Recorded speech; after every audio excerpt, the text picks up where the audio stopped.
Dice el Salmo 57, versículo 2. Clamo al Dios Altísimo, a Dios quien cumplirá su propósito en mí. Aleluya, Dios. Aleluya, precioso Dios y Salvador Jesús. Nos hemos reunido, Señor, para contemplar tu gloria, para contemplar tu majestad, Cristo, para exaltarte, Señor. Y aún para que en este día tú cumplas tu propósito en nosotros, Jesús.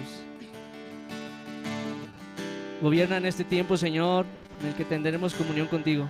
En el nombre de Cristo Jesús te lo pedimos, precioso Dios. Amén.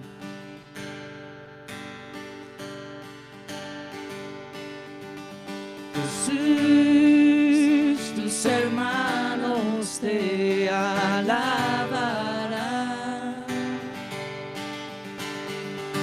Tomaste por el cuello a tus enemigos, nos inclinamos ante ti. Jesús, tus hermanos te alabarán. Tomaste por el cuello a tus enemigos, nos inclinamos ante ti. Jesús, tus hermanos te alabarán. Tomaste por el cuello a tus enemigos, nos inclinamos ante ti. Jesús, tus hermanos te alabarán. Tomaste por el cuello a tus enemigos, nos inclinamos ante ti. Cachorro de león, nadie te quitará el poder.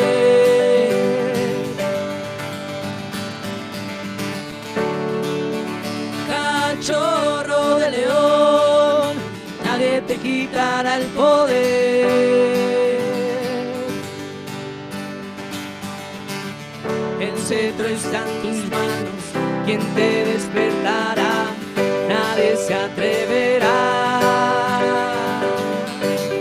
El cetro está en tus manos, quien te despertará, nadie se atreverá. Todas las naciones esperamos hoy por ti. Todas las naciones esperamos hoy por ti. Hasta que venga Cristo.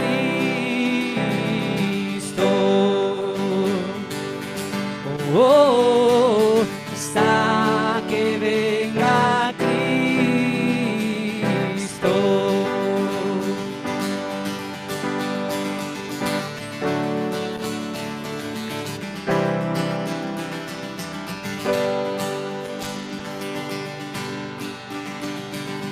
Jesús, tus hermanos te alabarán. Tomaste por el cuello a tus enemigos, nos inclinamos ante ti. Jesús, tus hermanos te alabarán. Tomaste por el cuello a tus enemigos, nos inclinamos ante ti. Cachorro de león, nadie te quitará el poder.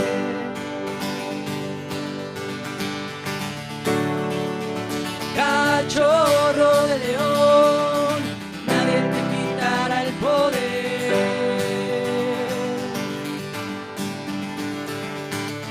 El cetro está en tus manos, quien te despertará, nadie se atreverá. El cetro está en tus manos, quien te despertará, nadie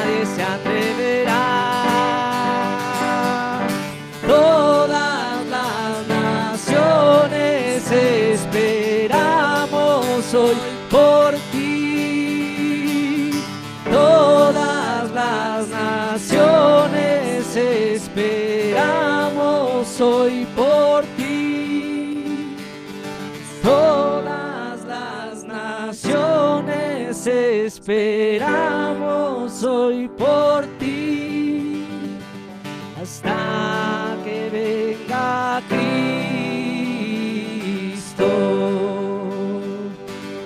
Oh, oh, hasta que venga Cristo.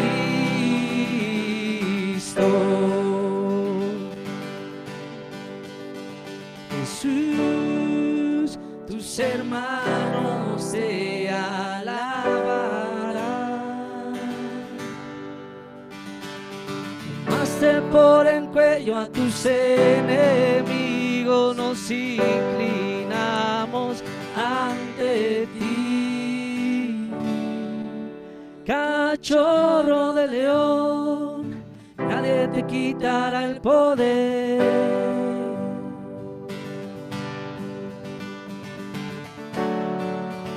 Cachorro de león, nadie te quitará el poder. El cetro está en tus manos, ¿quién te despertará? Nadie se atreverá. El cetro está en tus manos, ¿quién te despertará? Nadie se atreverá.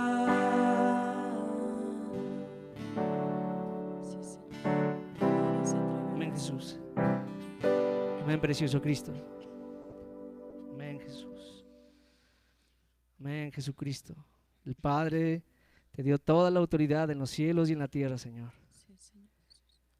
Nosotros apreciamos eso y lo sabemos como iglesia, Señor, que tú eres la cabeza de nosotros, Cristo. Sí, Señor, tú eres nuestra Aleluya. cabeza, Señor.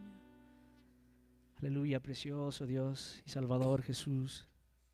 Te amamos, Cristo.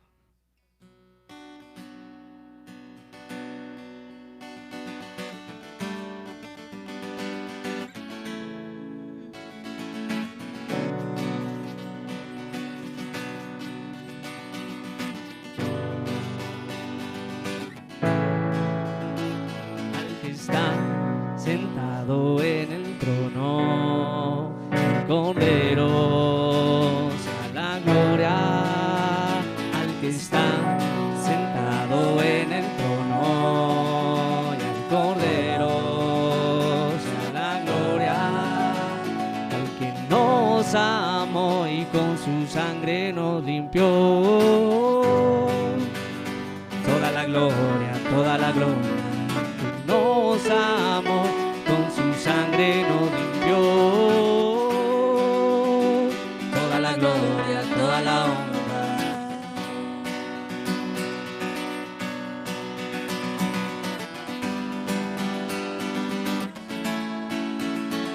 Al que está sentado en el trono y al Cordero sea la gloria.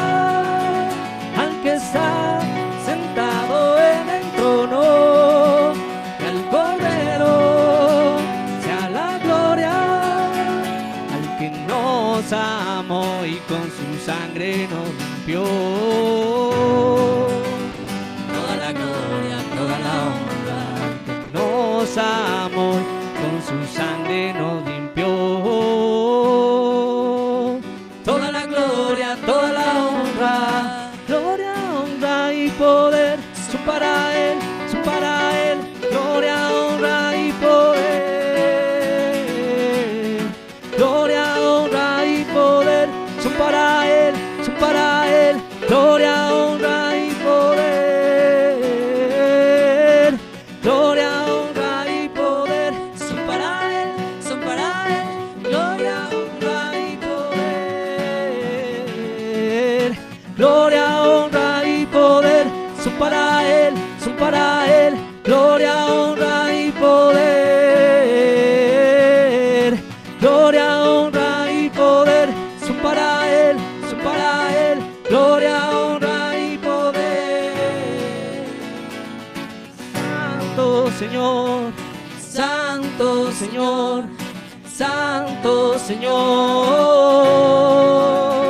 Eres santo,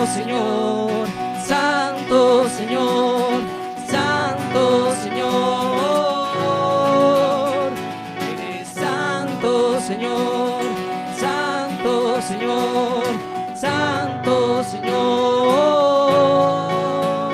Eres Santo Señor, Santo Señor, Santo Señor. Eres Santo Señor, Santo Señor, Santo Señor.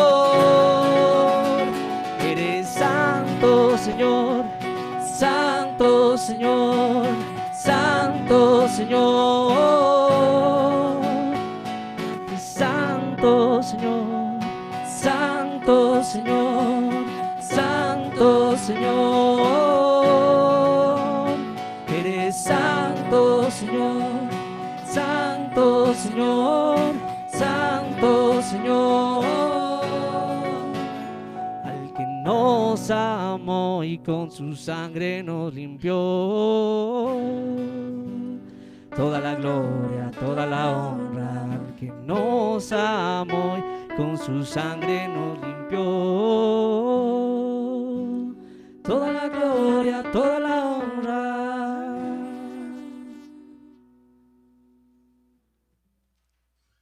Amén, Jesús. Amén, Cristo. Exaltamos, bendito.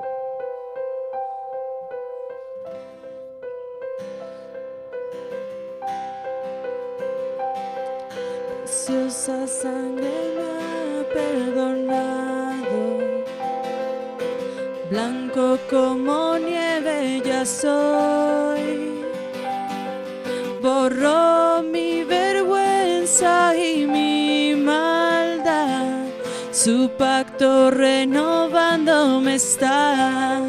Mi rostro levantaré, pues por su gracia volví a nacer. Su nombre ya me libertó, solo por Cristo lavado soy.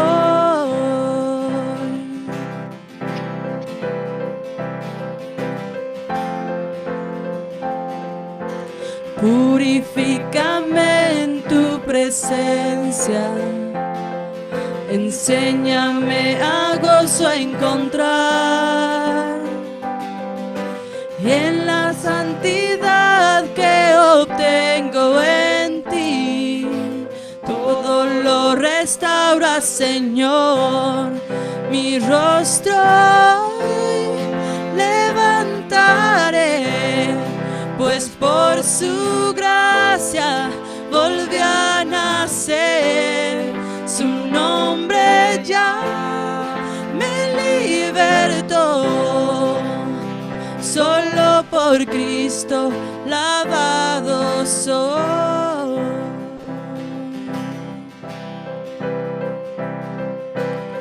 Esa sangre me ha perdonado, blanco como nieve ya soy. Borró mi vergüenza y mi maldad, su pacto renovándome está. Su rostro hoy levantaré, pues por su gracia volví a nacer. Su nombre ya me libertó, solo por Cristo lavado soy.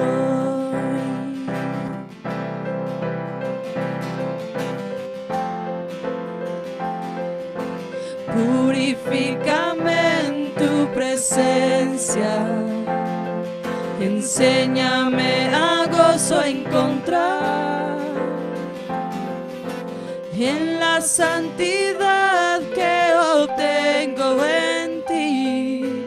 Todo lo restaura, Señor, mi rostro levantaré, pues por su gracia volví a nacer. Su nombre ya me por Cristo lavado soy, solo por Cristo lavado soy, solo por Cristo lavado soy. Sí, Señor, solo por tu gracia, Señor, y por tu sangre, Señor, fuimos lavados, Padre. Así que hoy permite, Señor, que podamos ver tu rostro, Señor. Permítenos ver tu rostro, Señor, y posiciónanos como iglesia, Señor, en lugares altos, Señor, al recibir de tu palabra, Señor.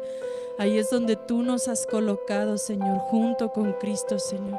Aquí estamos, Señor. Queremos escuchar de tu palabra, Señor, en estos lugares altos donde tú nos has colocado. Así que abre nuestro entendimiento, nuestros oídos, Señor, y danos discernimiento, Señor, para recibir de tu palabra, Señor. Te damos gracias en el nombre de Cristo Jesús, Señor. Amén.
Pues Señor Jesucristo, bendecimos tu precioso nombre en esta tarde, Señor.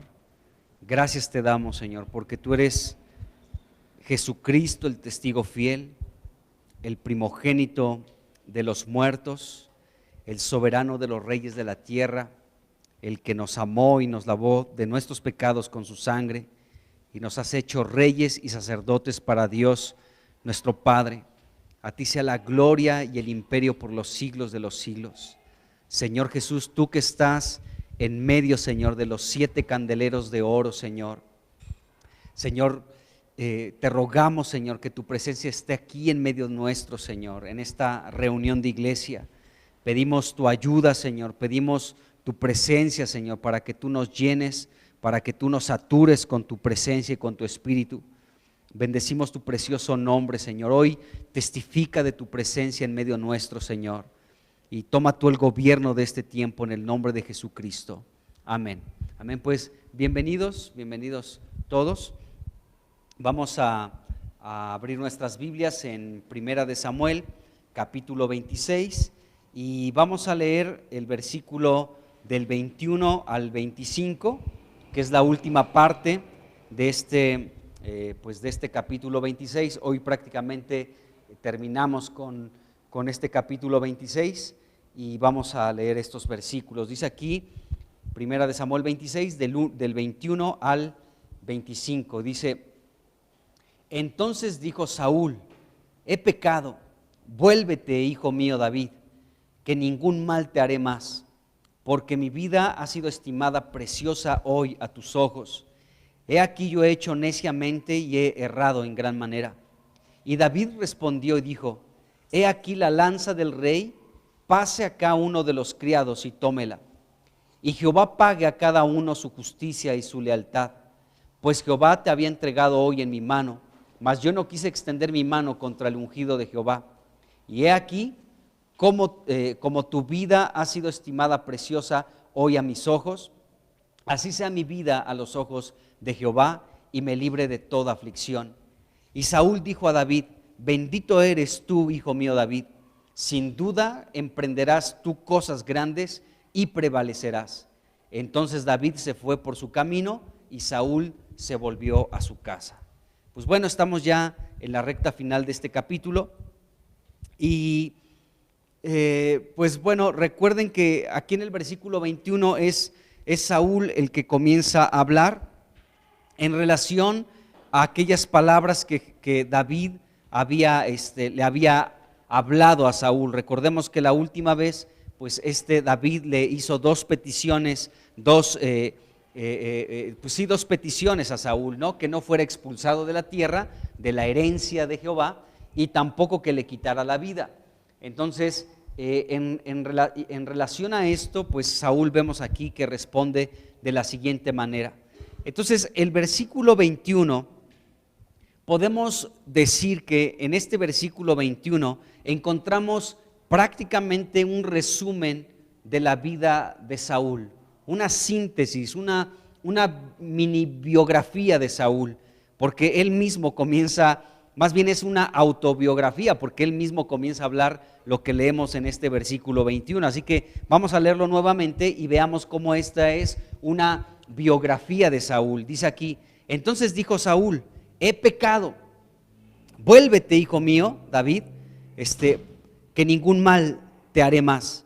Dice: porque mi vida ha sido estimada preciosa hoy a tus ojos. He aquí, yo he hecho neciamente y he errado en gran manera. Entonces aquí encontramos esta biografía de Saúl. Lo primero que Saúl dijo fue: he pecado. Y esto resume perfectamente la vida de este hombre Saúl. He pecado, dijo él. Y después, inmediatamente después de decirle Saúl a David: he pecado, le dijo: vuélvete, hijo mío, que ningún mal te haré más. David ha de haber pensado: sí, ahorita. Pero podemos ver que Saúl dijo: he pecado, pero no le pidió perdón. O sea, podemos decir, pues Saúl estaba reconociendo su pecado. Bueno, sí, pero no le estaba pidiendo perdón. Son cosas diferentes, ¿sí? Entonces, aquí seguramente lo que David esperaba es que Saúl le dijera: pues perdóname, pero vemos que Saúl no le pidió perdón a David. Simplemente le dijo: vuélvete, hijo mío, que ningún mal te haré. Y esto David ya lo había escuchado anteriormente. O sea, en otros momentos Saúl había expresado que no le haría daño a David, pero como era parte de la vida de Saúl, pues Saúl no cumpliría con su palabra. Él en otros momentos llegó a decirle, por ejemplo, en un momento a Jonatán, el amigo de David, y Jonatán, precisamente hijo de Saúl, llegó a decirle Saúl: no, dile que regrese, ningún mal le voy a hacer. Y a los pocos días intentó matarlo, y nuevamente y en repetidas ocasiones. Entonces, esto era algo que David tal vez no lo creía de primera instancia. ¿Por qué? Porque Saúl ya en otros momentos había expresado lo mismo: no te voy a hacer ningún mal. Pero sabemos que era un hombre tan inestable en sus emociones que era difícil que pudiera cumplir con esta palabra que le estaba diciendo a David. Entonces, Saúl, lo primero que vemos en esta pequeña biografía del versículo 21 es que Saúl dice: he pecado. Y es verdad, o sea, él desde el momento en que comenzó, sí, a perseguir a David sin motivo alguno, bueno, motivado por sus celos. Acuérdense de esa canción después de las batallas de David, aquella victoria contra Goliat, contra ese paladín filisteo, que en todo Israel comenzaron a cantar: Saúl mató a sus miles, pero David a sus 10,000. Y esto provocó celos en la vida de Saúl, y desde aquí comenzó con una persecución y nunca más pudo ver con buenos ojos a David. Entonces, esto fue un pecado. Y aquí podemos ver en esta, más bien tengo que decir, no es una biografía, más bien es una autobiografía, porque en el versículo 21 Saúl está hablando, dice: he pecado. Entonces él solito está describiendo la realidad de su situación. Él había pecado no solamente contra David, recordemos contra aquellos sacerdotes en Nob, el pueblo también estaba desbalagado, ya Saúl, en lugar de preocuparse por los intereses del reino y por los intereses de Dios, estaba más enfocado en perseguir y atrapar a David. Entonces él ya estaba completamente sumergido en pecado y él lo reconoce aquí. Después, aquí mismo, bueno, en el versículo 24 de este capítulo, David le dijo a Saúl que su vida, o sea, la vida de Saúl, ¿sí?, ha sido estimada preciosa a los ojos de David. O sea, David le dijo esto a Saúl: tu vida, Saúl, fue preciosa y fue de grande estima delante de mis ojos. Y Saúl sabía que estas palabras que le estaba diciendo David en el versículo 24 eran verdaderas, ¿de acuerdo? ¿Por qué? Porque en el versículo 21 también leemos lo que Saúl le dijo a David, y ahí en el 21 le dijo Saúl a David: mi vida ha sido estimada preciosa hoy a tus ojos. Y vean estos dos versículos, tanto el 21 como el 24, podemos encontrar esta misma frase, una dicha por Saúl: David, mi vida fue preciosa y de grande estima delante de tus ojos. Y después Saúl reconoce esta situación, y más bien David le recuerda esto a Saúl: sí, tu vida fue de gran estima y preciosa delante de mis ojos. Entonces vemos estas dos frases, estas dos en el versículo 21 y en el 24, y aquí podemos ver algo que David estaba hablando con claridad. O sea, no estaba aludiendo a Saúl, no estaba diciéndole estas palabras para quedar bien con él, y de hecho Saúl podía entender esto. Por eso insisto en esto, en el versículo 21 Saúl le dijo a David: mi vida ha sido estimada preciosa hoy a tus ojos. Versículo 21. Y luego en el 24, David le dice: Dios te entregó en mis manos, pero tu vida fue estimada preciosa delante de mis ojos. ¿De acuerdo? Entonces, aún Saúl se pudo dar cuenta que David no estaba diciéndole esas palabras a Saúl para quedar bien con él, porque esto era una verdad en la vida de David. David podía apreciar en gran manera la vida de Saúl y era de mucho valor para David. Entonces David está hablando aquí con sinceridad, amados hermanos. Aquí, y Saúl se dio cuenta de eso. Por eso lo encontramos en estos dos versículos, 21 y 24. En el 21 es Saúl el que le dijo a David: mi vida ha sido estimada hoy, preciosa delante de tus ojos. Y en el 24 David se lo dice: tu vida fue estimada preciosa hoy delante de mis ojos, Saúl. Entonces David, podemos ver una característica de este hombre. Este hombre verdaderamente estimaba sobremanera, amados hermanos, la vida del rey de Israel, el ungido de Jehová llamado Saúl. De tal manera que tuvo en dos momentos la oportunidad de matarlo y no lo hizo, porque era de alta estima la vida de Saúl delante de David. Y eso está impresionante. Entonces, David era un hombre que estimaba, amados hermanos, de mucho valor, de mucho aprecio la vida de Saúl. Tal vez muchos no apreciaban así la vida de Saúl. ¿Quién podía estimar como preciosa la vida de alguien así? De un hombre como Saúl. Pues nadie. Ni siquiera tú y yo, si lo tuviéramos aquí en medio de nosotros. Hermano Saúl, pase, siéntese aquí. Ahí está Saúl, le dimos el primer asiento, ¿no? Acá al frente, porque viene con su corona y todo, ¿no? Ahí está. Okay. Pues todos lo veríamos así como que, ¿y ese hermano qué, no? No estimaríamos valiosa su vida. Diríamos, pues, habría hasta como una actitud de menosprecio, ¿no? Porque pues, tenemos que reconocer cómo era la vida de Saúl hasta este momento. Era una vida ya desenfocada del plan de Dios, ajena a Dios, y estaba en un plan desviado de Dios, la persecución de David, ¿no? Entonces podemos ver, amados hermanos, que para David sí fue de grande estima y preciosa delante de sus ojos la vida de Saúl. Y es una pregunta que tú y yo tenemos que hacernos también. O sea, ¿cuánto nosotros apreciamos y valoramos, estimamos como preciosa la vida de los hermanos que están alrededor nuestro, ¿no?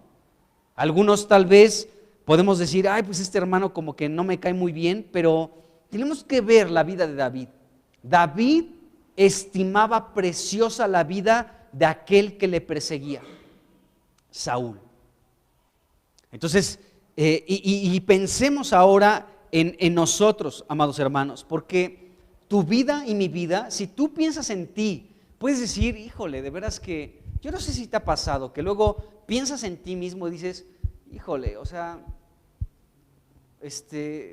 me falta tanto en el Señor, estoy tan corto en tantas cosas, me falta por avanzar bastante. He llegado a pensar que he avanzado en Dios, pero me doy cuenta que no es cierto, que estoy igual que siempre, ¿no? Pero tenemos que ver algo, amados hermanos. Nuestra vida, tu vida, amado hermano, ha sido estimada preciosa delante de Cristo. Delante de Dios, que dio la vida de su Hijo Jesucristo para redimirte, para rescatarte. Tu vida y la mía, amado hermano, ¿sí?, es preciosa delante de Dios, por Jesucristo que está en nosotros. El precioso Cristo que vive en ti, el precioso Cristo que ha hecho su morada y su habitación en ti, en tu espíritu, es lo que te da un valor y lo que hace de grande estima y valiosa tu vida. Porque tú solo, sin Cristo, pues nuestra vida no vale nada. De verdad, nuestra vida, estábamos en la basura, ¿no? Estábamos destinados a la muerte eterna, y no teníamos ningún valor. Pero ha sido Cristo añadido a nosotros para que nuestra vida pueda ser valiosa y preciosa delante de los ojos de Dios. Entonces, vemos aquí cómo David era una persona que podía apreciar y valorar la vida de un hombre que se había portado muy mal con él. Pero David verdaderamente no estaba diciéndole estas palabras para querer quedar bien con él, ¿no? ¿Cómo se dice? Pues sí, o sea, para quedar bien con él. No le estaba diciendo esto para obtener algo de Saúl. Cuando David dijo esto, tu vida ha sido estimada preciosa hoy delante de mis ojos, es porque era verdad.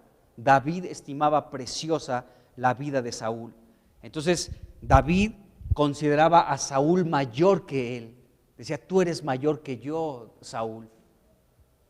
Y en un momento vimos eso en Romanos, ¿no? Como Romanos 12:3. A ver, vamos a leer eso, Romanos 12:3. Porque aquí David otra vez lo vuelve se puso en práctica esto que Pablo dijo aquí. Dice, digo pues, por la gracia que me es dada, a cada cual que está entre ustedes, que no tenga más alto concepto de sí que el que debe tener, sino que piense de sí con cordura, conforme a la medida de la fe de fe que Dios repartió a cada uno. Entonces podemos ubicar a David viviendo esto que Pablo escribió aquí en Romanos 12:3. David podía estimar valiosa, preciosa la vida de Saúl. Entonces David, sí, no tenía un más alto concepto de sí que el que debía tener. Él consideraba a Saúl como el rey de Israel, como el ungido de Dios, y David verdaderamente estimaba preciosa la vida de Saúl. Podemos ver esto aquí. Entonces, al perseguir Saúl a David, se constituyó en un necio este Saúl. Fue un necio. Él mismo lo reconoció en este versículo 21. Fue otro Nabal en la vida de David. Saúl fue otro Nabal en la vida de David. Y Saúl mismo reconoció su necedad en este versículo 21 delante de David. Y dijo aquí, dice, aquí yo he hecho neciamente.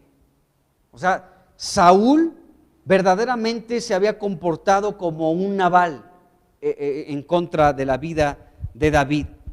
Y Saúl reconoce esto. Recuerden que este versículo 21 es la autobiografía de Saúl, porque él está hablando estas palabras en este versículo 21. Y nos damos cuenta que él reconoce delante de David su necedad. Es decir, que Saúl para este momento en la historia de su vida era una persona que causaba risa por lo que estaba haciendo. Y este hombre estaba completamente en una actitud de necedad, en una actitud de insensatez, estaba actuando de manera torpe y de manera loca al perseguir a David. David no procuraba su mal. De hecho, David le pagó bien por mal, porque Saúl pues constantemente lo estaba persiguiendo. Pero Saúl reconoció esto, era otro Nabal. Ahí estaba de necio persiguiendo la vida de David. Y Saúl aquí concluye su autobiografía reconociendo que había errado, dice aquí, en gran manera. Dice, estoy errando, he errado en gran manera. Y esta palabra errar es interesante en su significado original porque nos da a entender con claridad cuál fue la actitud de David y cómo se encontraba este hombre llamado Saúl. Esta palabra errar significa descarriarse, o sea, Saúl verdaderamente estaba descarriado. También significa dirigir al error. Se estaba equivocando en la dirección, estaba equivocándose al perseguir a David. David no era enemigo de Saúl y se estaba equivocando, estaba dirigiéndose al error al perseguir a David. También esta palabra errar significa intoxicación, o sea, estaba tan intoxicado por los celos que estaba en esta persecución contra David. Estaba aturdido, estaba divagando, y de hecho esta palabra errar también significa pecar. Estaba pecando en contra de David y en contra de Dios. Y estaba prácticamente, esta palabra también significa perdido y trastornar. O sea, fíjense en qué situación se encontraba Saúl. Y él lo reconoció aquí delante de David. Le dijo, he errado en gran manera. Es decir, estoy descarriado, me estoy dirigiendo al error, he transgredido, estoy como intoxicado, aturdido, desviado, estoy divagando, he pecado en contra de Dios y contra tuya, estoy perdido y estoy trastornado completamente. Así se encontraba Saúl para este momento. Y vemos que él lo reconoce de esta manera. Entonces él estaba errando. En Proverbios capítulo 5, versículo 23, se nos habla de esta misma situación, de aquel hombre impío, de aquel hombre malvado que comienza a errar. Y este proverbio, en este versículo nos dice aquí, dice, él, o sea, hablando del impío o de una persona pecadora, dice, esa persona pecadora, dice, morirá por falta de corrección. Dice, y errará, es la misma palabra que se utiliza ahí en primera de Samuel 26, versículo 21, dice, y errará por lo inmenso de su locura. Y esto también sintetiza perfectamente lo que estaba viviendo Saúl. Él estaba errando por lo inmenso de su locura, o sea, no por algo pequeño, era algo inmenso, la locura, la necedad, la insensatez, el pecado, la intoxicación, amados hermanos, el que se estaba dirigiendo al error, era grande en la vida de Saúl. Y nos damos cuenta que este David así se encontraba, estaba perdido, amados hermanos, por su gran insensatez, por su necedad, porque estaba errando al blanco. Entonces, este hombre estaba muriendo, escuchen bien esto, estaba muriendo por su necedad, porque estaba errando, porque estaba de necio, estaba de insensato, y la insensatez nos dirige precisamente a errar, a que nos equivoquemos, a que nos desviemos, a que estemos dirigiéndonos al error. La insensatez y la necedad, amados hermanos, que fue característica de ese hombre del que ya hablamos, Nabal, pero también de Saúl, ¿sí?, nos indica que tanto la necedad, la insensatez, es algo terrible en la vida de las personas, según este proverbio, porque esto nos lleva, amados hermanos, nos lleva precisamente a la muerte, la necedad nos lleva a la muerte. Este versículo en otra versión se traduce así, y por su mucha necedad perecerá, esta última frase, y errará por lo inmenso de su locura. O sea, la insensatez o la necedad, por eso perecerá, dice otra versión. Entonces la insensatez produce muerte en la vida de los seres humanos. Y esto fue lo que estaba sucediendo con Saúl. Bueno, en este versículo 21, pues tenemos con claridad la historia completa de Saúl contada por él mismo. Ahí tenemos su historia, ¿sí?, contada por él mismo. Entonces, en este versículo 21 podemos ver los sentimientos aparentemente buenos de Saúl, ¿no? Parecía estar bien, pero su vida no cambió en lo más mínimo. O sea, si leemos este versículo 21 podemos decir, pues Saúl, qué buena onda, mira, hasta le dijo a David, hijo mío, vuélvete, ándale, acá al palacio conmigo, regresa acá al palacio, a tu casa, y podemos decir, qué buena onda de Saúl, pero la realidad es que aquí solamente Saúl estaba expresando sus sentimientos que aparentemente estaban como bien, ¿sí? Pero nos damos cuenta ya para el capítulo 27 que él seguía en este plan de perseguir a David. Entonces, la verdad es que era solamente apariencia en David. Qué horrible es la apariencia. En otras palabras, la hipocresía. Y este hombre pues solamente hablaba como bonito, ¿no? He pecado, hijo mío David, vuélvete aquí al lado mío. Tomemos otra vez chocolate abuelita juntos en este invierno frío. Y vemos que solamente eran palabras de sus sentimientos, pero no eran reales, no eran auténticas estas palabras. Recordemos que ahí en el capítulo 24, del 16 al 21, igual Saúl parecía muy conmovido en aquella ocasión en la que David también le perdonó la vida, ¿no? Y Saúl se escuchaba muy conmovido, ¿sí?, por la emoción, por aquel sentimiento de haberse enterado, de haberse dado cuenta que David le perdonó la vida. Entonces David ya conocía a este hombre, ya sabía que era muy emocional en ciertos momentos, ¿no? Y que en aquella ocasión anterior donde también David le perdonó la vida, pues también estaba así como con sus emociones, ¿no? Como una escena muy dramática, en el sentido de que hasta lloró. ¿Se acuerdan? Que ahí Saúl lloró este Saúl porque pues ahí David le perdonó la vida.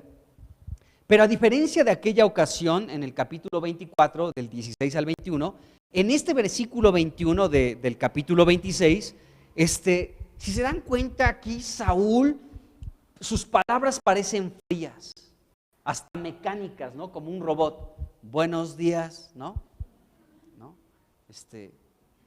Le preguntas a Google, ¿cómo estás, Google? Yo bien, ¿y tú cómo estás? ¿No? Así, casi así contestó este Saúl, de una manera muy fría, de una manera muy mecánica. Así son las palabras de este versículo 21 de Saúl hacia David. Entonces, las palabras parecen correctas, pero la realidad es que el corazón de Saúl no estaba en estas palabras, no estaba ahí sus palabras. Entonces, este versículo 21 es la autobiografía de Saúl y podemos ver cómo él reconoció estas tres cosas. He pecado, número 1, me he comportado como un necio y he errado. Estas tres cosas sintetizan perfectamente la vida de Saúl. Una persona pecadora, necia y aparte por la necedad dirigida a la muerte porque estaba errando el camino. Estaba desviándose completamente, estaba divagando y estaba trastornado, estaba ya como intoxicado de esta enfermedad de celos para perseguir a David. Entonces aquí vemos pues el triste resumen de este hombre llamado Saúl. Bueno, ya para el versículo 22, David vuelve a tomar la palabra. Y de aquí hasta el versículo 24, David expone algunas cosas también con Saúl. David habla, acuérdense que en este capítulo hemos visto cómo David estaba separado completamente de Saúl ya. David se encontraba en la cumbre del monte, en la cima del monte. Nos habla de que David se encontraba verdaderamente muy lejos de una distancia no solamente física, sino espiritual en relación con Saúl. Entonces David se encontraba en la cúspide, en lugares altos, en lugares celestiales. Estaba en una posición de gobierno Y él, ahorita que leamos estos versículos del 22 al 24, nos vamos a dar cuenta que David está en esa posición de gobierno, hablando con claridad muchas cosas a Saúl. Bueno, algunas cosas que vamos a leer aquí. Entonces vamos a ver el versículo 22 y vamos a irlo desglosando un poquito. Bueno, entonces en el versículo 21, Saúl le dijo a David: vuélvete, hijo mío, David. ¿Se acuerdan? Eso ya lo vimos ahorita en el 21. Y en el 22 no leemos que David le contestó: claro, ahora mismo agarro mis cosas, mi equipaje y me voy contigo. No, David no dijo: sí, regreso contigo. Más bien la respuesta de David, ahí en el versículo 22, leemos lo siguiente: y David respondió y dijo, o sea, acuérdense, Saúl dijo: he pecado, estoy de necio, he errado, vuélvete conmigo. Y David no le dijo: qué buena onda que estás arrepentido, nada. Él simplemente le mandó este mensaje: he aquí la lanza del rey, pasa acá uno de los criados y tómela. O sea, David fue como, aquí David no fue sentimental, fue una persona muy sobria. Porque lo más común que pasa con nosotros los seres humanos, no todos, pero la gran mayoría nos sucede esto.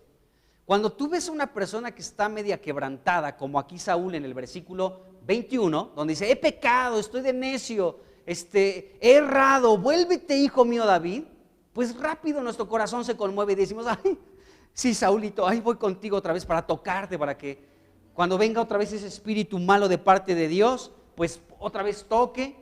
Además ya tengo entrenado, ya tengo estudiado tus movimientos, ya sé dónde me vas a lanzar la lanza, ¿no? O sea, no vemos a un David que se dejó guiar por el mensaje emotivo de Saúl. He pecado, oh, eres tú, hijo mío David, vuélvete. Estoy errando, estoy de necio, ¿no? He pecado en contra tuya. O sea, no se dejó llevar David, no se dejó de seducir por esas palabras de Saúl. David en este versículo 22, en esta primera parte, podemos ver como la sobriedad, esa es la palabra, la sobriedad de un hombre que estaba en esta posición de gobierno. Entonces David pudo haber contestado: sí, ahorita mismo me regreso contigo, Saulito. Vengas acá, derrame sus lágrimas en mi hombro. No, fue muy sobrio David. Y lo primero que le dice: aquí está tu lanza, manda a uno de tus criados y que te la lleve, ¿no? Bueno, yo estoy poniendo este tono, pero seguramente David no se lo dijo con una voz chillante: ay, Saulito, ven, mira, aquí está tu lanza, manda a uno de tus criaditos por ella. No, aquí David está con sobriedad. He aquí la lanza del rey, manda a uno de tus criados que venga por ella. No con una actitud tampoco de altivez, porque podemos ver que David siempre respetó la autoridad de Saúl, pero sí podemos ver la sobriedad, es decir, aquí está la lanza del rey, mande a uno de sus criados y que tome la lanza. David no se dejó llevar por sus emociones, amados hermanos, porque nuestras emociones a veces echan a perder muchas cosas, y lo digo por experiencia, porque yo soy así a veces. Pero vemos en este hombre y podemos aprender como esta templanza en David. Aquí está la lanza, que venga alguien a recogerla. Y sigue David hablando aquí, en el versículo 23. Y dice, en el versículo 23, fíjense cómo David sigue hablando. Dice: y Jehová pague a cada uno su justicia y su lealtad. Dice: pues Jehová te había entregado hoy en mi mano, mas yo no quise extender mi mano contra el ungido de Jehová. Y he aquí, versículo 24, y he aquí cómo tu vida ha sido estimada preciosa hoy a mis ojos, así sea mi vida a los ojos de Jehová y me libre de toda aflicción. ¿De acuerdo? Entonces, veamos aquí lo siguiente del versículo 23. Jehová pague a cada uno su justicia y su lealtad. Fíjense cómo David le está hablando. En esta frase que David está ocupando, que Dios pague, o sea, David estaba poniendo a Dios y estaba diciendo que Dios sea el que pague a ti y a mí, a cada uno, conforme a su justicia y su lealtad. Y Saúl podía darse cuenta, yo no he sido leal contigo, pero tú sí conmigo. Tú has hecho justicia conmigo, David, pero yo no he hecho justicia contigo. En pocas palabras, lo que David le estaba diciendo aquí a este Saúl, con esta frase, que Jehová pague a cada uno conforme a su justicia y su lealtad, es lo siguiente.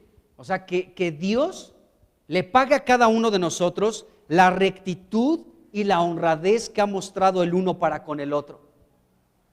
Dios es el juez, y que Él vea la rectitud que he tenido yo contigo, y que Dios vea la rectitud que tú has tenido hacia mí, y que Dios sea el que nos pague a cada quien como nos tenga que pagar, ¿sí? Que Dios vea la honradez, el acto justo que cada uno de los dos hemos hecho para con el otro. Que Dios vea mi honradez y que vea tu honradez, que vea tu acto justo y mi acto justo, y que a cada quien nos pague como Él determine, porque yo, podría decir David, he sido honrado, he sido recto delante de ti y he actuado con justicia delante de ti. ¿Tú podrás decir lo mismo, Saúl? No sé, pero eso sí te digo, que Dios sea el que nos pague a cada uno nuestra rectitud, nuestra honradez, nuestro acto de justicia, nuestra lealtad, nuestra fidelidad a cada uno. Y aquí podemos ver y podemos saber que, pues, cómo le iba a pagar Dios a Saúl, pero sabemos cómo le iba a pagar a David. Entonces David le está hablando muy fuerte a Saúl, si se dan cuenta. Le está diciendo, a ver, Saúl, o sea, vamos a poner aquí a nuestro Dios como juez, y que Él paga a cada uno conforme a la lealtad que ha mostrado el uno para con el otro, la honradez, la rectitud que el uno ha mostrado para con el otro, que Dios le paga a cada uno como se merezca. O sea, dense cuenta en estas palabras, David estaba hablando con mucha sobriedad, con mucho temple, le estaba dirigiendo estas palabras a Saúl. Luego continúa aquí David hablando en el versículo 23, pues Jehová te había entregado hoy en mi mano. O sea, quiero que lo sepas, ya te había entregado en una ocasión anterior, y esta es una segunda oportunidad que yo tuve para matarte, pero no lo hice. Entonces David sabía perfectamente que fue Dios el que puso todo otra vez para que David decidiera qué hacer con Saúl. Acuérdense que Dios había provocado un gran sueño, un sueño profundo en Saúl, en Abner y en todo el ejército de Israel. Entonces Dios había preparado toda esa situación, y David entendía que era Dios mismo, hermanos, el que había entregado a Saúl en sus manos. Otra vez era una prueba para David, ya lo hemos hablado en otras ocasiones, otra vez era una prueba. Y David supo de parte de Dios esto. Acuérdense que en este capítulo hemos hablado que David tenía una visión, tenía un discernimiento, tenía una mirada diferente ya. Entonces David podía discernir esto, era una prueba por parte de Dios. Sabía perfectamente, tenía una óptica distinta, tenía una visión, podía contemplar las cosas, podía entender y podía discernir que era una prueba que Dios le estaba poniendo otra vez para ver qué resultado habría del corazón de David. Entonces David preparó todo, y David, aquí podemos ver, y se lo dice a Saúl, Dios te había entregado en mi mano, Saúl. O sea, si sigues con vida es porque yo te perdoné. Aunque Dios había puesto todo y te había entregado en mis manos. Entonces esto ya lo vimos anteriormente, pero me hace pensar, amados hermanos, cómo Dios aparentemente puede prepararnos algunas cosas, puede así como preparar el escenario, puede preparar el ambiente para algunas cosas, pero nosotros tenemos que discernir si es de Dios o no. Porque tal vez nos encontramos en la prueba. Aquí David podría decir, pues bueno, Dios me lo puso, pues de una vez lo mato. Pues si Dios me lo está poniendo, ¿por qué Dios me lo está poniendo? Pues es para que lo mate. Pero fíjense, ante la prueba necesitamos el discernimiento. El discernimiento, amados hermanos, de verdad que es todo un tema, El sábado pasado que estuvimos aquí en la reunión en la tarde a las 6, fue un tiempo muy impresionante hablando del discernimiento. Pero me doy cuenta, amados hermanos, que el discernimiento está en muchas partes de la Escritura. Y hemos hablado cómo tiene que ver en discernir lo bueno de lo malo, ¿no? La luz de las tinieblas, lo amargo de lo dulce. Y cómo en estos tiempos hay muchas cosas que se nos presentan como buenas, aún delante de los ojos de los cristianos pueden presentarse como buenas, pero detrás de esa bondad, de eso bueno, ¿sí? Tenemos que discernir si es bueno delante de Dios. Porque tal vez delante del mundo sea bueno, delante de la cristiandad sea bueno, pero delante de Dios, ¿será bueno o no? Porque miren, en Génesis se habla de un árbol, de dos árboles. Uno, el árbol de la vida que representa a Jesucristo. Y de ese árbol tenemos que comer para constituirnos de la vida. Y hay otro árbol, el árbol del conocimiento de la ciencia del bien y del mal. Y ese árbol tipifica a Satanás, el pecado y la muerte. Cuando el hombre comió del fruto de ese árbol, por eso la muerte entró, por eso Satanás entró, por eso el pecado entró, porque comió del fruto equivocado. Pero el bien, amados hermanos, aunque nos haga cortocircuito, muchas veces el bien es algo de Satanás. Y el mal, por supuesto. Pero ese árbol del conocimiento del bien y del mal representa a Satanás, el pecado y la muerte. Y hay cosas que aparentemente son buenas, pero ahí tiene que entrar nuestro discernimiento espiritual para aceptarlas o rechazarlas, porque aunque aparentemente sea bueno, tal vez delante de Dios no lo es. Y aquí podemos ver a un David que había crecido en madurez y podía discernir la prueba por parte de Dios. Y aún recuerden la tentación de Satanás, porque llegó Abisai, el sobrino de David, y le dijo: tío, tú no lo tienes que matar. Ahí está en el versículo 8. Tú no lo tienes que matar. Sé que tú dices que es el ungido de Jehová, la verdad yo no entiendo bien ese asunto, pero dame a mí la oportunidad. Dime que yo lo haga y no te vas a manchar tú las manos, tío David. Yo de un solo golpe lo voy a atravesar y no va a ser necesario un segundo golpe. Dame a mí la oportunidad. Y esto era la tentación de Satanás en medio de la prueba que Dios había permitido. Y David lo pudo discernir. Dijo: no habrá inocente quien extienda su mano contra el ungido de Jehová. O sea, no hay perdón de Dios quien se atreva a extender su mano para matar a quien Dios escogió como el rey de Israel, Saúl, sea como sea. Entonces nos damos cuenta, amados hermanos, que David de verdad que muestra una madurez muy importante, porque les digo, es muy sutil este asunto de lo bueno. Hay muchas cosas que son buenas. De hecho, fíjense cómo Pablo dice en una parte, dice: todo me es lícito, o sea, todo me es bueno, dice, pero no todo conviene. Así que nos podemos dar cuenta que hay muchas cosas que pueden ser buenas. Esto es bueno, esto es bueno, esto es bueno. Pero tal vez es el origen de eso bueno, es el árbol de la ciencia del bien y del mal. O sea, de Satanás mismo.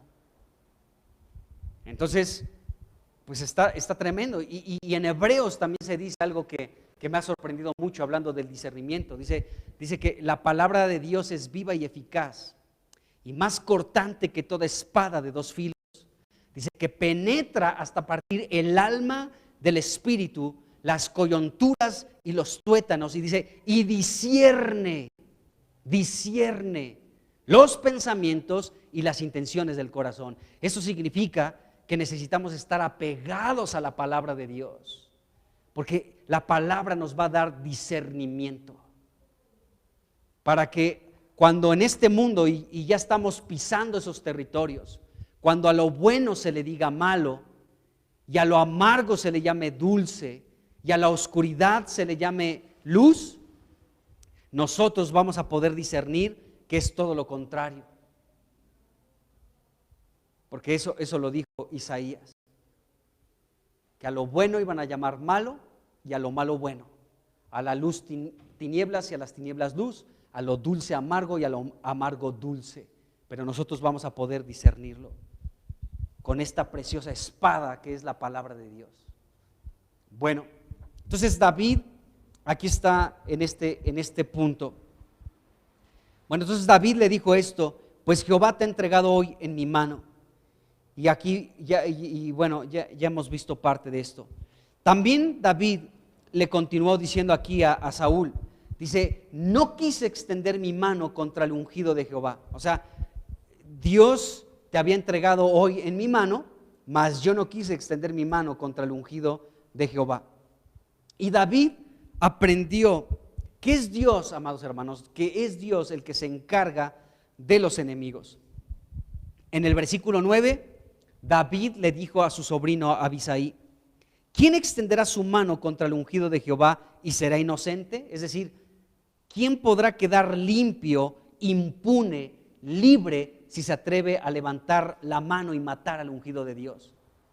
Ahora sí que nadie va a quedar limpio, sobrino. Si tú matas a Saúl, ¿sí?, no solamente tú vas a pecar, sino yo también por darte ese permiso, pero ni tú ni yo vamos a quedar limpios. Este pecado en contra del rey Saúl, ¿sí?, si lo matamos, no va a quedar impune. No vamos a quedar limpios, no vamos a quedar libres de esta culpa por extender nuestra mano y matar al ungido de Dios. No vamos a ser sin culpa. Esto no va a quedar impune, no vamos a estar limpios, vamos a estar sucios, manchados por la sangre que derramamos del ungido de Dios, llamado Saúl. Entonces vemos a este hombre, David, que entendía esto, que si él mataba a Saúl, quedaría sucio y ese asesinato no quedaría impune. Esa palabra que se habla en estos tiempos, ¿no? Esto no queda impune. Bueno, David sí lo sabía. David decía: si yo mato a Saúl, este pecado no va a quedar impune. Dios me lo va a demandar. Entonces, y de hecho, ya leímos aquí en el versículo 22 que David le dijo a Saúl: Jehová te había entregado hoy en mi mano para que yo hiciera contigo lo que yo quisiera, ¿de acuerdo?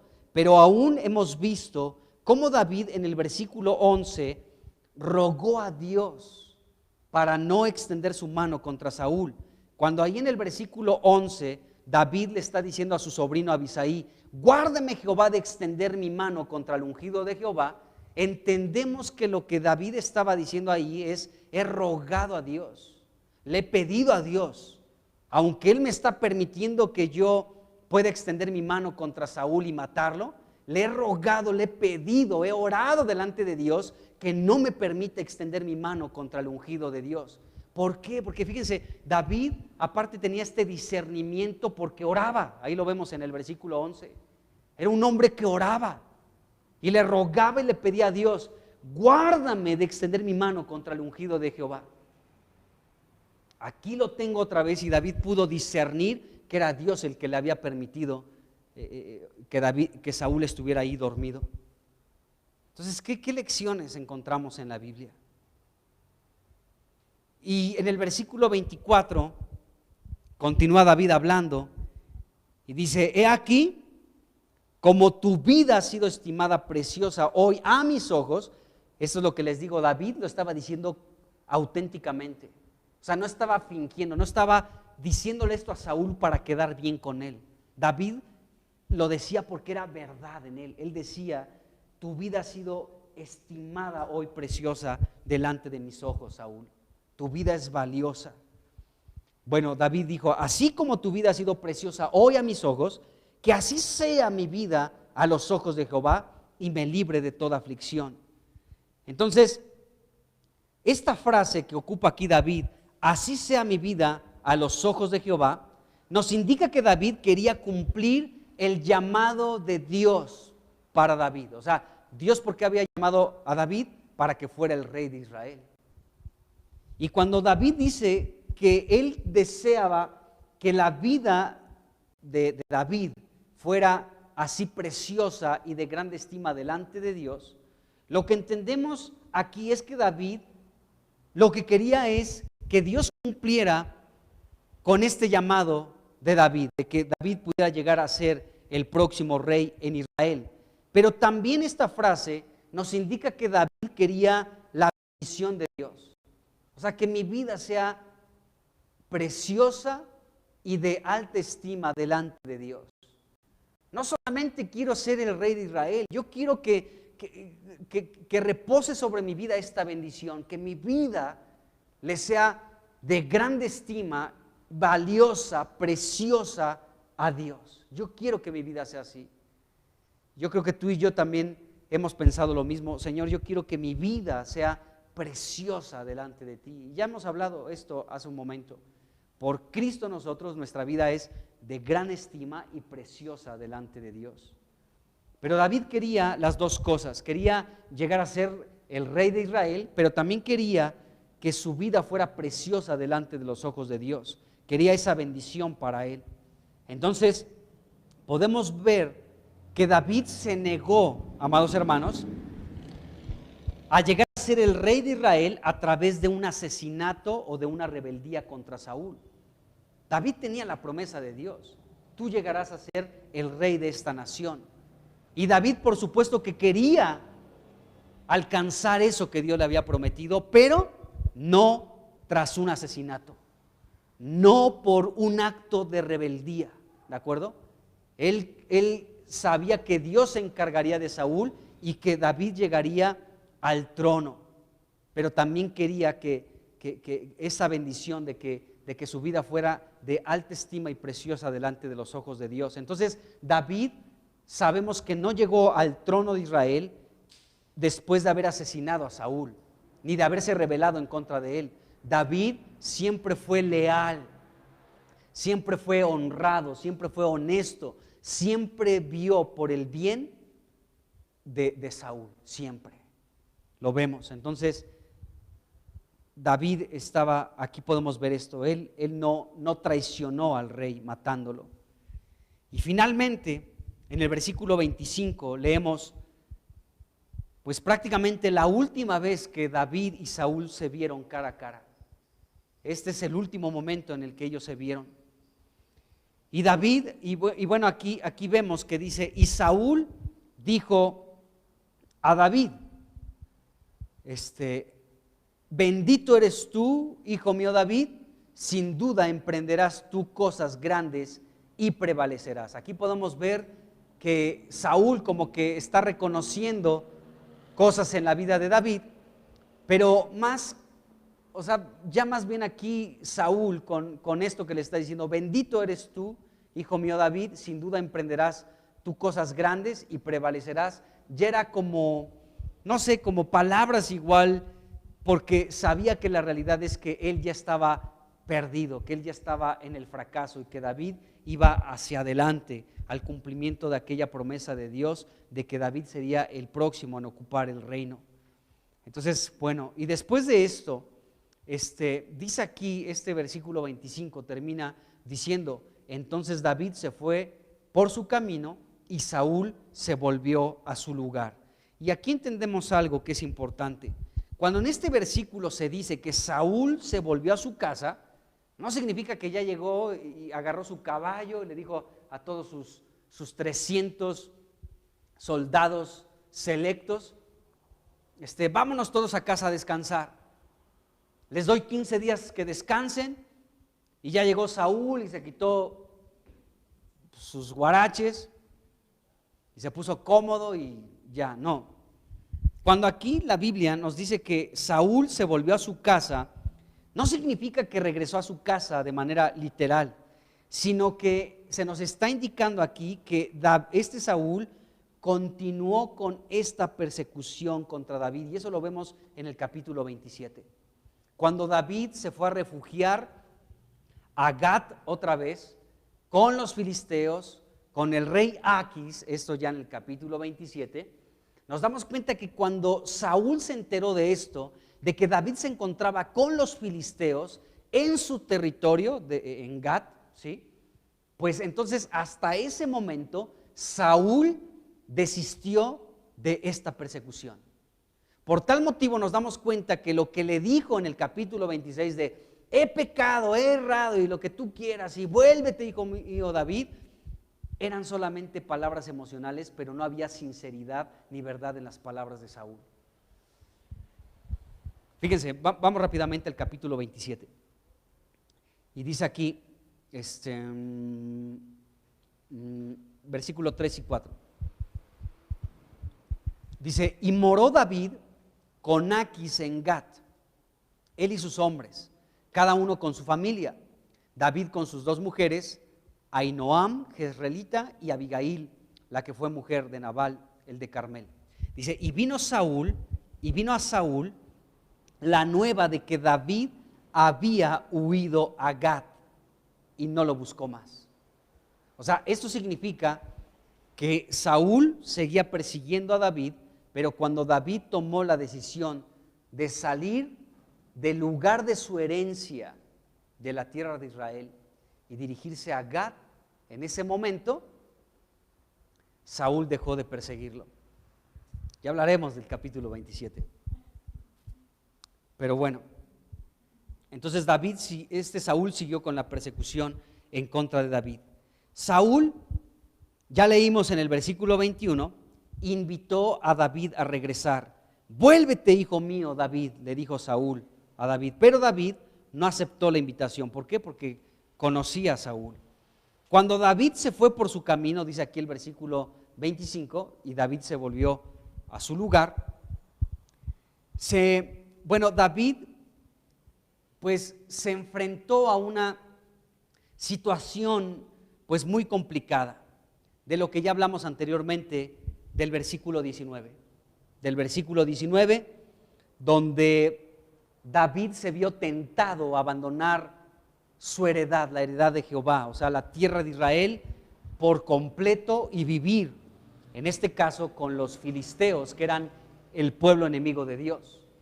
Entonces, cuando aquí nos dice el versículo 25, que entonces David se fue por su camino, nos está indicando esto, que David tuvo esto en mente, el abandonar el lugar de su herencia. Y eso está terrible. Y entonces David dijo, ahí en el versículo 19, ¿no? Acuérdense que fue una de las 2 peticiones que David le hizo a Saúl. Y una de estas era que él no quería ser arrojado pues de la heredad de Jehová. O sea, él amaba la tierra de Israel, amaba la tierra prometida, aquella herencia que Dios le dio a Jacob, a Abraham, a Jacob, y a Isaac y a Jacob. Esa tierra que Dios le había dado a Israel, David amaba ese lugar y David no quería ser expulsado. Pero aquí cuando dice que entonces David se fue por su camino, nos da a entender que David, ¿sí?, estaba siendo tentado para abandonar su herencia y vivir en otro lugar. Y en el capítulo 27 vemos que así fue. David abandonó el lugar de su herencia y se fue a vivir con los filisteos, con un pueblo que eran los enemigos de Dios. Entonces David abandonó su hogar, abandonó su tierra, abandonó al pueblo de Dios, abandonó aquella tierra que Dios les dio por herencia. Y entonces podemos ver esto, amados hermanos, que David, pues ya si entramos nada más tantito al capítulo 27, versículo 1, dice, dijo luego David en su corazón, al fin seré muerto algún día por la mano de Saúl, nada, por tanto, me será mejor que fugarme a la tierra de los filisteos para que Saúl no se ocupe de mí. Dice, y bueno, podemos darnos cuenta que David lo pensó en su corazón. Es decir, que David, sí, en su interior lo pensó y lo ejecutó de esta manera. Dijo, mejor me voy a fugar a la tierra de los filisteos, y David abandonó su heredad. Y bueno, y podemos ver esto, que Saúl iba a seguir persiguiéndolo, pero David, a final de cuentas, pues abandonó la tierra que Dios les prometió. Y podemos ver esto, amados hermanos. Esto es algo pues triste en la vida de David, porque a final de cuentas abandonó este lugar. Pero hay algo que aquí nosotros podemos ver, amados hermanos, y que podemos aprender de esta situación. Y es que es lo siguiente, o sea, David, Saúl, pues lógicamente no iba a cumplir con las peticiones que David le estaba haciendo. Saúl no lo iba a cumplir, pero David aún se aventuró a hacerle esas peticiones a Saúl. Déjame que permanezca, no quiero ser expulsado de la casa de mis padres, o sea, de la herencia que Dios me ha dado, de esta tierra llamada Israel. Yo no quiero salir de este lugar. Y acuérdense aquella maldición que dijo David, ¿no? Si alguno te incita, si es Dios el que te incita a esto, entonces preséntale una ofrenda. Pero si son hombres los que te están incitando a que me persigues, entonces malditos sean de Jehová, porque me están expulsando, me están arrojando, ¿sí?, de la heredad que Dios nos ha dado, para que yo me vaya a otras tierras donde habitan otros dioses que no son Dios. Y podemos ver que entonces aquí ya se estaba sentenciando la situación final de Saúl. Saúl reposaría sobre su vida pues esta situación que David habló en el versículo 19. ¿Por qué? Porque Saúl provocó que David abandonara la heredad de Dios. Qué tremendo. Y bueno, pues ya terminamos este capítulo 26. Primero Dios, seguiremos con el capítulo 27. Vamos a ver algunas cosas aquí de David. Aquí otra vez vemos un ligero o muy grande descenso en la vida de David otra vez, pero vamos a hablar de lo que está escrito en este capítulo 27 de Primera de Samuel. Por hoy, pues ya terminamos con este capítulo 26. Pues Padre, te damos muchas gracias, Señor. Te damos gracias por lo que podemos aprender aquí de David, porque David aquí podemos ver que y es un hombre sobrio, que está hablando con Saúl, aunque vemos que al final ya de este capítulo David ya estaba considerando otra cosa, pero en relación a Saúl, a David con Saúl, David se comportó como tú esperaste. Te rogamos que tú nos ayudes a nosotros también, Señor, para poder comportarnos de la manera correcta delante de ti. Señor, tú dijiste que oráramos, no nos metas en tentación, mas líbranos del mal. Y oramos esto, Señor, que podamos ser libres de toda tentación y que podamos, Señor, salir victoriosos delante de ti. Protege a tu preciosa iglesia y líbrala de todo mal. Te lo rogamos en esta hora, Señor, en el nombre de Jesucristo. Amén. Amén.